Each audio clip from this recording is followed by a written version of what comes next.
या नदीच्या तीरावरती एक पट्टण होतं, म्हणजे शहर होतं. आणि या शहरामध्ये स्वतःच्या कर्मामध्ये तत्पर असणारा एक ब्राह्मण राहत होता. त्याचं नाव आत्मदेव. स्वतःच्या कर्मामध्ये सत्कर्म तत्पराः आत्मदेव पुरे तस्मिन सर्ववेद विशारदः. सगळ्या वेदांमध्ये तो विशारद होता बरं का. पुढचा मुद्दा सांगितला, श्रौत स्मार्तेषु निष्णातो द्वितीय इव भास्करा. श्रौत आणि स्मार्त दोन्ही कर्मामध्ये निपुण होता. पुढचा मुद्दा सांगितला, भिक्षुक होता तो, म्हणजे याज्ञिकी करायचा. आणि वित्तवान होता, म्हणजे त्याच्यावर सरस्वतीची कृपा होती आणि लक्ष्मीची कृपा होती बरं का. खूप लोक म्हणतात सगळ्या गोष्टींमध्ये ब्राह्मण गरीब असतो. असं काही नाही बरं का. ही भागवतातली पहिलीच कथा ब्राह्मणाची आहे ना. वित्तवान लोके, वित्तवान होता. एक आटपाट नगर होतो, तिथे एक दरिद्री ब्राह्मण राहत होता, अशी इथे कथा नाही. ब्राह्मण श्रीमंत होता. ब्राह्मणांनी गरीबच असलं पाहिजे असं नाही. काही गैरसमज काढून टाका कायमचे. एक आटपाट नगर होतो, तिथे एक गरीब ब्राह्मण राहता. गरीब कशाला पाहिजे. उलट तो श्रीमंत असला की एखादं काम फुकटही करेल की नाही.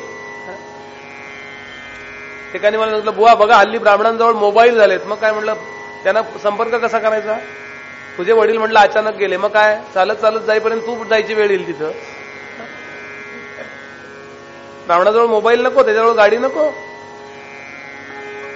अहो साम्यवाद याचाच अर्थ सगळ्यांना सगळं सारखं. समाजवाद म्हणजे काय. जाऊ दे, बोललं की राग येतो म्हणून माझी शपथ आहे अजिबात बोलायचं नाही. प्रवचनात सोडायचं नाही. फार पक्का आहे बरं का मी. आणि मी गडावर समर्थांच्या समाधीत 12 वर्ष राहिलेलो आहे. त्यामुळे तुम्ही मला बदलूच शकत नाही. समर्थच मला बदलतील तर काय ते. गंमत सोडा. मला सांगायचा हेतू आहे, सगळ्या समाजाचं कल्याण महत्वाचं आहे. हा श्रीमंत होता बरं का. त्याच्या बायकोचं नाव आहे धुंदुली. जरा मादक सौंदर्य होतं तिच्याजवळ आणि त्यामुळे थोडी ती अहंकारी होती. पुढे सांगितलं, काही स्ववाक्य स्थापिता, स्वतःच वाक्य खरं करणारी होती बरं का. फार वाईट वाटून घेऊ नका आज. आपलंच ते खरं म्हणणारी. स्ववाक्य स्थापिता म्हणजे स्वतःचं वाक्य स्थापणारी. मला एका माझ्या मित्राने सांगितलं, अजिबात असं बोलू नको म्हणला. माझी बायको इतकी चांगली आहे म्हणला की असं तुम्ही जे प्रवचनकार कीर्तनकार सगळ्या नावं ठेवता म्हणला. अरे सगळ्या अशा असतात असं म्हणायचं नाहीये. ज्या अर्थी हसतात त्या अर्थी त्या नसतात म्हणून हसतात की नाही. दुसऱ्याला हसतो मनुष्य, स्वतःला हसतो का कधी. म्हणलं तो म्हणला माझ्या घरात उलटा आहे म्हणला. मी म्हणेन तो शब्द खरा असतो, माझा शब्द शेवटचा असतो. मी म्हणेन त्याला अजिबात नाही म्हणला असं काही. तू सांगतो तसं. म्हणलं मग तो शब्द काय असतो. बर बाई तुझं खरं, हा तो शब्द असतो म्हणला. अशी ती होती. स्ववाक्य स्थापिता. आणि पुढं कशी होती, नित्यम सुंदरी होती बरं का. आणि सुकुलोद्भवा, चांगल्या कुळामध्ये आलेली होती. पण लोकवार्तरता क्रूरा, लोकांची फार घेणं देणं असायची. गप्पा मारायला गेली ना की तिकडच असं. अशी ती तो आत्मदेव, त्याची बायको, सगळं काही उत्तम. लक्ष्मीची कृपा होती म्हणजे पैसेवाला होता. सरस्वतीची कृपा होती, विद्वान होता, काही कमी नव्हतं. पण पण म्हणजे काय. प्रपंचाचं एक नाव पण असं आहे बरं का. म्हणतो ना आपण सगळं काही आहे पण. तुकडोजी महाराज नावाचे एक सत्पुरुष होऊन गेले नागपूर जवळ बरं का. त्यांनी एक पद लिहिलंय. हा बरोबर असं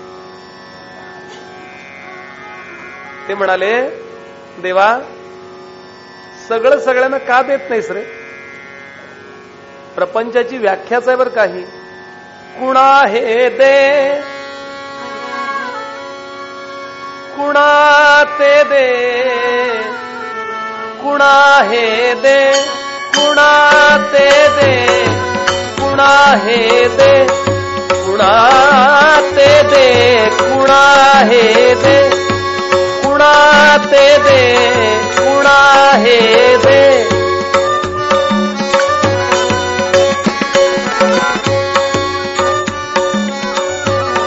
प्रत्येकाला काहीतरी कमी देतो भगवंत. ज्याला दात देतो ना त्याला सणे देत नाही. सणे देतो ना त्याला दात देत नाही. सणे आणि दात दोन्ही देतो ना त्याला पचायची व्यवस्था देत नाही, डायजेशन सिस्टीम खराब. अहो लोकांचं कशाला, मी माझं सांगतो. लहानपणी मी जिथे लहानाचा मोठा झालो, बारीक सातारला इंग्लिश स्कूलमध्ये जायचो मी, new English school Deccan education सोसायटीची. जिथे मी शाळेत होतो त्या शाळेच्या बरोबर समोर एक फुटाणेवाले त्या आजी, त्यांचं असं हे घेऊन बसायचे. मला नेहमी वाटायचं आपण 5 पैसे देऊया, पण त्यावेळेला माझं नाही तुमचंही आहे, सगळ्या बऱ्याच लोकांचं आहे. पण त्यावेळेला पॉकेट मनी नावाचा प्रकार नाही, पॉकेटच नव्हतं, मनी कुठला. मला एकाने विचारलं, बुवा तुम्हाला राग रागिणी आवडतात का? म्हणलं हो, माझं सगळं जीवन रागातच गेलंय. म्हणलं लहानपणी तरी म्हणलं 40 पर्यंत मी खूप रागच गात राहिलो. सारे गप धसा मनी वर्ज, म्हणलं मनी वर्ज. पैसे नाही. मला नेहमी वाटायचं जावं आणि शाळेसमोर ते खावं.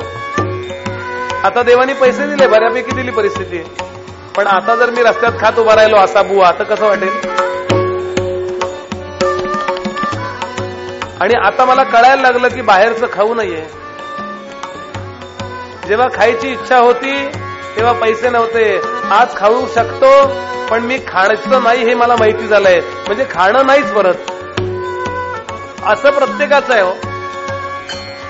तुकडोजी महाराज म्हणाले, जीवन असं आहे, कुणा हे दे कुणा ते दे, न देसी सर्व कोणासी, न देसी सर्व कोणासी.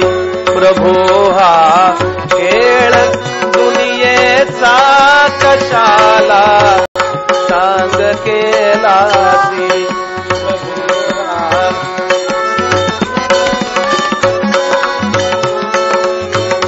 सांग केलासी प्रभो हा खेळ दुनियेचा कशाला सांग केलासी.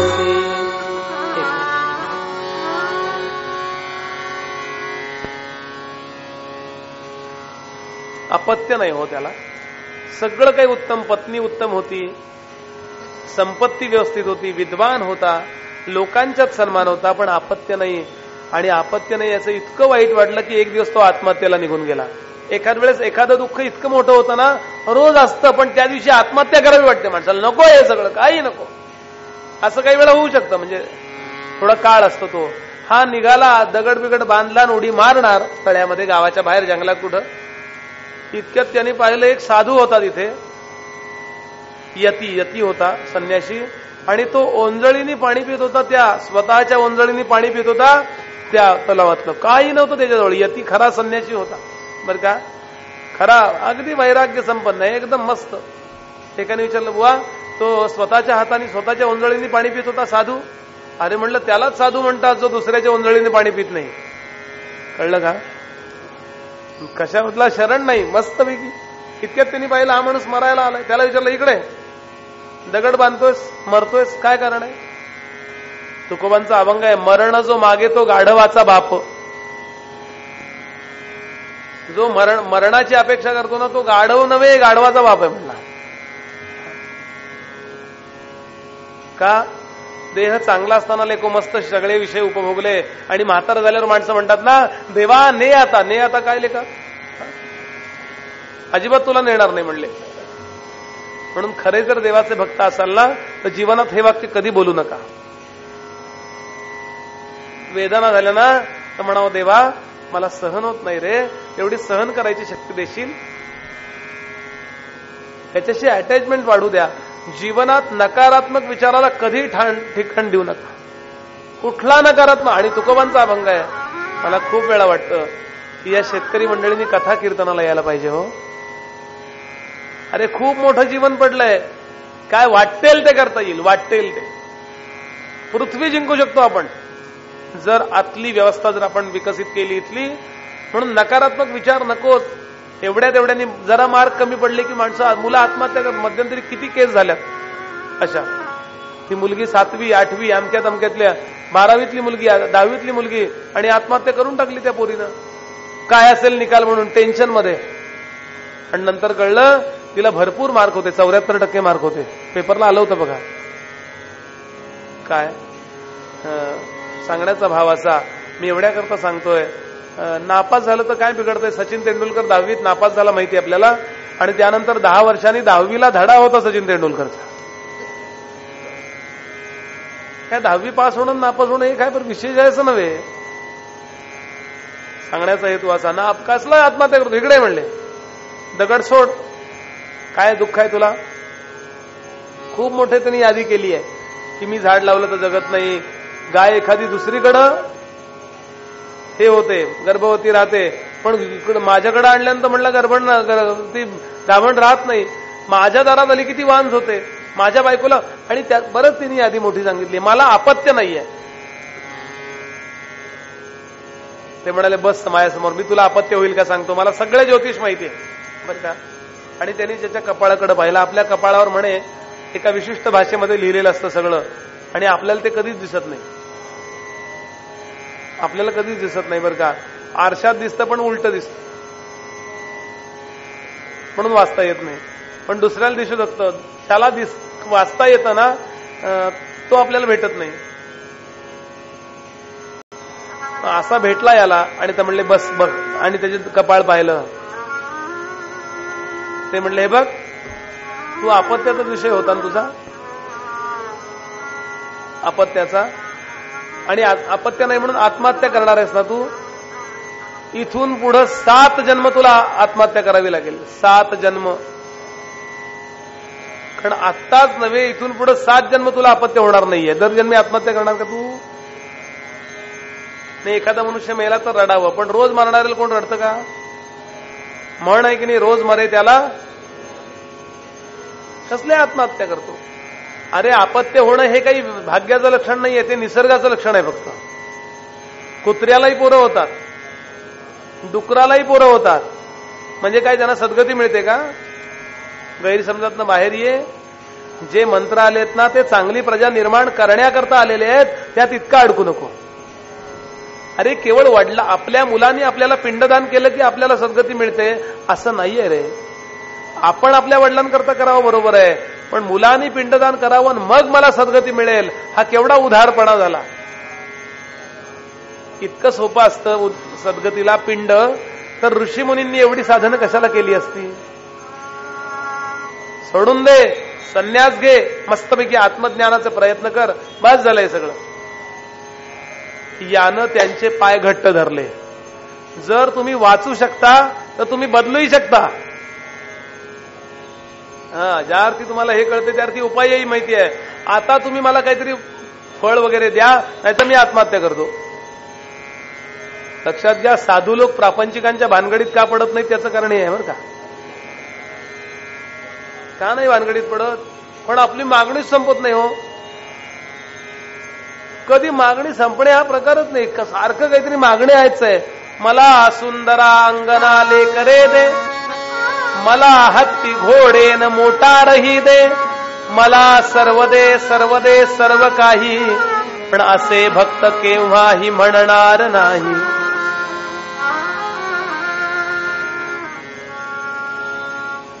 म्हणून तू मला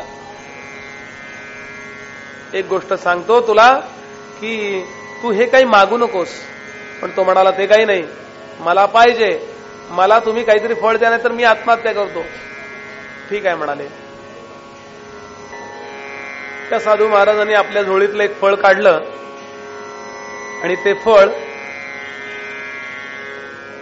प्रसाद म्हणून त्याला दिलं आणि सांगितलं बायकोला दे, तुझ्या तिला खायला सांग, पण 1 वर्षभर काही व्रतवैकल्य करायला सांगितली. 1 वेळाच जेवायचं, खरं बोलायचं, एक भुक्तंतु भोजनम बरं का, वगैरे वगैरे. कारण तशी चांगली मुलं काही एकदम होत नाहीत. तेन पुत्रो भविष्यती अति निर्मला, अत्यंत पवित्र मुलगा होईल. पण हे सगळे नियमावली सांभाळायची. त्याला इतका आनंद झाला. त्या आनंदाच्या उत्साहाच्या अतिरेकानं त्यानं बायकोला फळ दिलं, पण तिनं ते खाल्लं का बघितलं नाही. तिला ते फळ घरी येऊन दिलं, हे खा म्हणाला आणि निघून गेला. उद्योगाला काय जे असेल निघून गेला. आता त्या बायकोनं ते फळ खावं की नाही, ते इतकं मारत होती फळ, त्यातलं एक फळ अजून काय बिघडलं असतं. पण दैव देतं आणि कर्म नेतं म्हणतात. या न्यायानं तिनं ते फळ शेजारणींना दाखवलं. सगळ्या जणींची मिटिंग बोलवली. आमचे गुरुजी सांगतात तिनं तिचा तो विषय मिटिंग संसदेत मांडला. ठिकठाकणे संसदा चालतात ना भिशीच्या. आता शेजाऱ्या लोकांना सगळ्यांना आपलं बरं बघवतं असं नसतं. एकाने शेजारी शब्दाची व्याख्या केली बरं का. शेजारी कुणाला म्हणावं म्हणले सांगू का?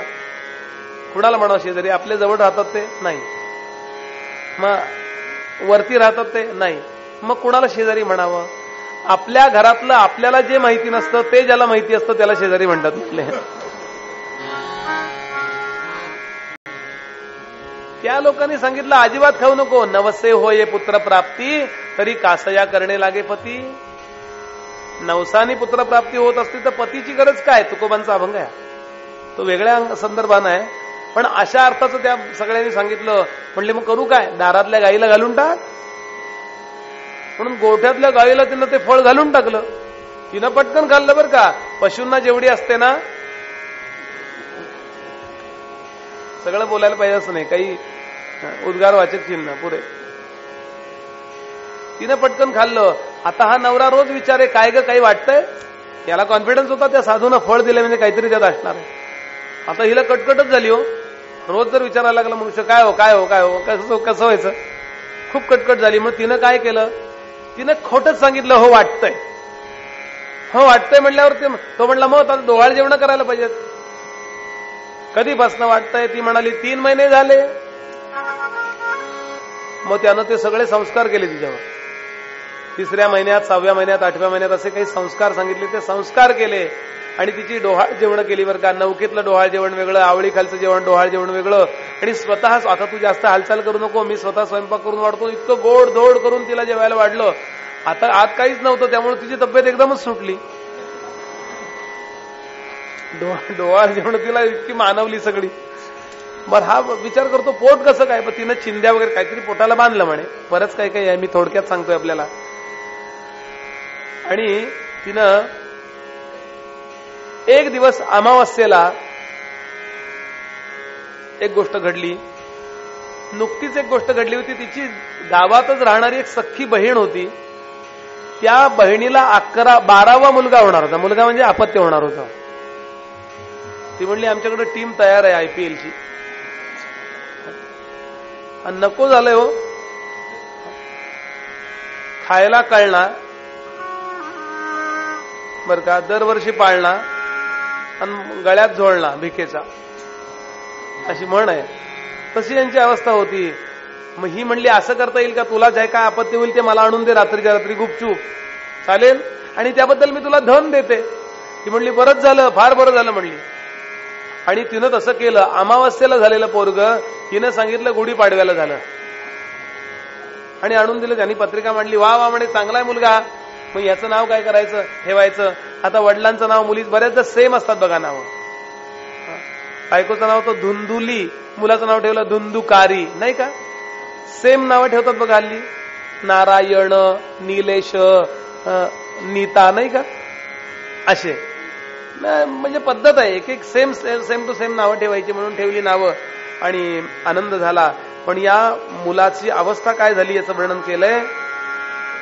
गोकर्ण पंडितो ज्ञानी. तेवढ्याच काळामध्ये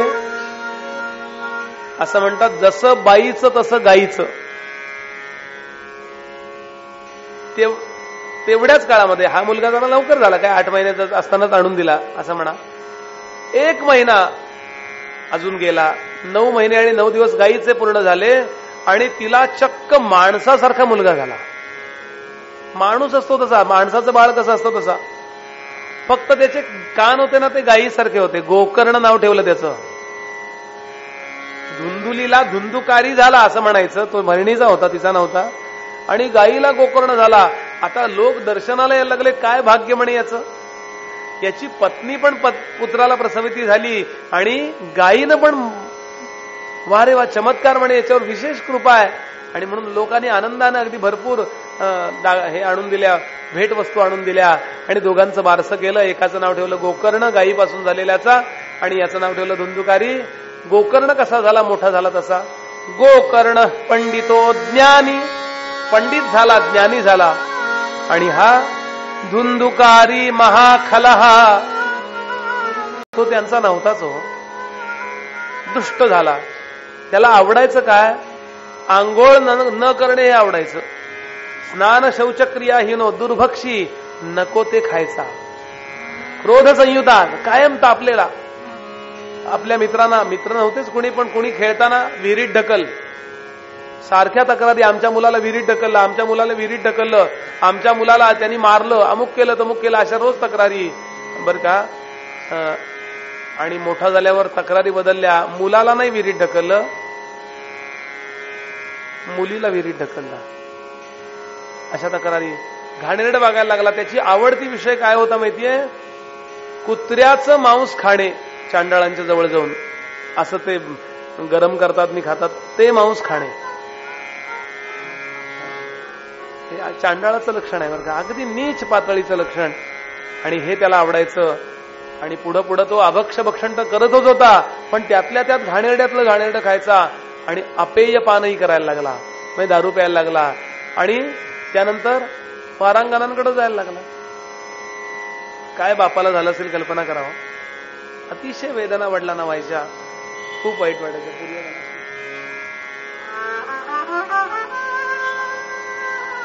वडील रडायचे अक्षरशः. वडील अक्षरशः रडायचे. एक वाक्य लक्षात ठेवा सगळ्या मुलांनी म्हणजे मुलींनी पण, आपल्या छोट्या छोट्या वागण्याने आपल्या आई वडिलांना दुःख होतं का याचा विचार नेहमी करत चला. जर मुलं आई वडिलांचा विचार करणार नसतील तर तुमची मुलं तुमचा विचार करणार नाहीत. आज आमची परिस्थिती अशी होत चालली आहे की आई वडिलांकडून फक्त लाडच करून घ्यायचे असतात असा मुलांचा गैरसमज झाला. पण आई वडील सुद्धा मुलांना शिस्त लावत नाहीत. हा मुलगा इतके चांगले संस्कार देण्याचा वडिलांनी प्रयत्न केला तरी पोरगा असं हो. गोकर्ण कसा होता, गोकर्ण गावातलं सगळं शिकला आणि हायर एज्युकेशनला, उच्च शिक्षणाकरता काशीला जाऊन राहिला. भरपूर शिकला. आणि शिकता शिकता या गोकर्णाने लोकांचं अंतःकरण जिंकावं जावं एखाद्याच्या कडं कामाला तर असं.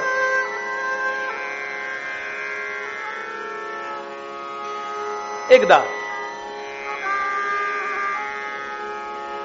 अशी गोष्ट घडली की वडील असेच दुःखात होते आणि गोकर्ण त्यांना भेटायला आला. आपल्या घरी मे महिन्याच्या सुट्टीत वैदिक मुलं नाही काय शिकणारी, असा घरी आला सुट्टीत. 1-8 दिवस राहिला. आई कपडे धुवायला नदीवर गेलीये, तुंगभद्रेवर. तो मुलगा अजून आलेलाच नाहीये तिकडून, सांस्कृतिक कार्यक्रमाला गेलेला. लावणीसारखा कार्यक्रम सांस्कृतिक आहे बरं का. आज कीर्तन प्रवचन सांस्कृतिक कार्यक्रमात बसत नाही.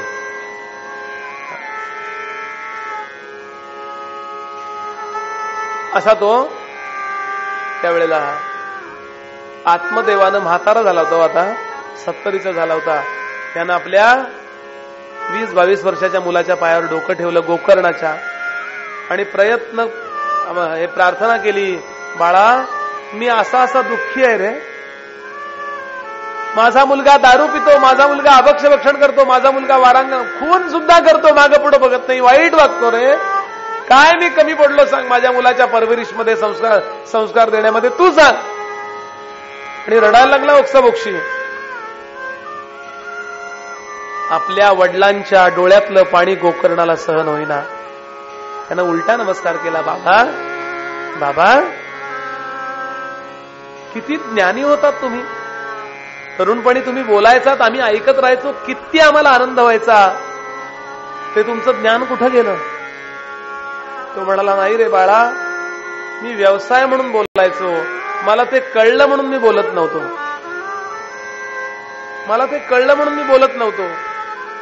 आणि गोकर्णानं या जगातला एक महान सिद्धांत मांडला. गोकर्णाच्या मुखातला श्लोक मी आपल्याला ठेवतो, जरा काळजीपूर्वक ऐका. फार एकाग्रतेची गरज आहे हे सगळं ऐकायला. या जगातल्या सगळ्या दुःखांवरचा उपाय म्हणजे हा श्लोक आहे. सगळ्या दुःखांवरचा उपाय. गोकर्ण सांगतो, बाबा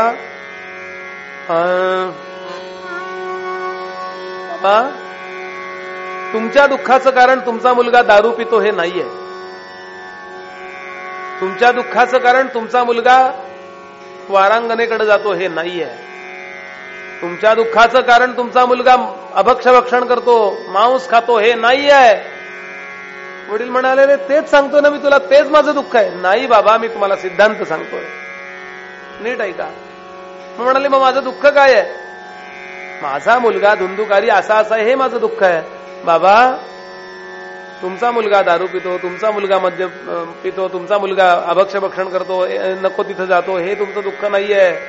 हे सगळं करणारा मुलगा तुमचा आहे, हे तुमचं दुःख आहे. पलीकडच्यांचा मुलगा हे करत असता तर तुम्हाला दुःख झालं असतं, जेवढं म्हणजे माणुसकी म्हणून झालं असतं. बाबा, तुमचा मुलगा म्हणजे काय आहे हो? देहे स्थिमांस रुधिरे अभिमती त्यजत्वं जाया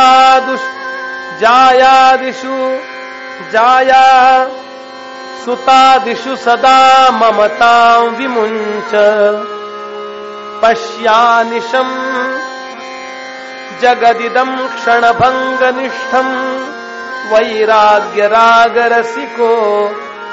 भवभक्तिनिष्ठा. तुमचा मुलगा म्हणजे काय?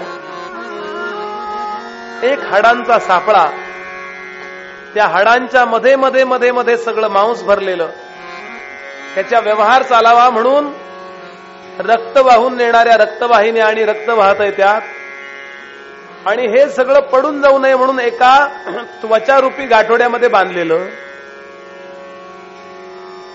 त्या देहाला तुम्ही तुमचा समजताय. बाबा, हा तुमचा देह तरी तुमचा कुठं आहे? या देहाचा तो देह मुलगा आहे, तुमचा काहीच संबंध नाही त्याशी. आणि हा देह आणि तो देह असे एकत्र यायचे हे तुमच्या प्रारब्धाने ठरवलंय. आणि हे कसं ठरवलं जातं? रामायणामध्ये रामांच्या मुखात वाल्मिकीने जो श्लोक ठेवलाय त्याचं गदी माडगुळकरांनी भाषांतर केलंय. दोन ओंडक्यांची होते सागरात भेट, दोन